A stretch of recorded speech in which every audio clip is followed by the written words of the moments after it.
Hello guys, আসসালামু আলাইকুম। আমার নাম বশির আর আমি হচ্ছি মিনিয়ার ম্যানেজার। আজকে মানিকগঞ্জ থেকে দুধ কালেক্ট করে নিয়ে আসছি আমাদের গন্তব্যস্থানের সাভারে। এখন এই দুধগুলো নিয়ে যাব। আমরা মোটমাট 185 কেজি দুধ কিনেছি মানুষের জন্য। এখন এই দুধগুলো দোকানে নিয়ে প্যাকিং করবো, প্যাকিং করে আপনাদের বাড়িতে বাড়িতে পৌঁছে দেবো।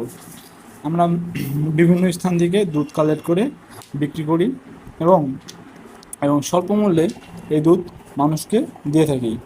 যদি আপনারা আমাদের কাছ থেকে দুধ কালেক্ট করতে চান বা দুধ নিতে চান, তাহলে নিচে দেওয়া ফোন নাম্বারে যোগাযোগ করুন। আসসালামু আলাইকুম, ভালো থাকবেন।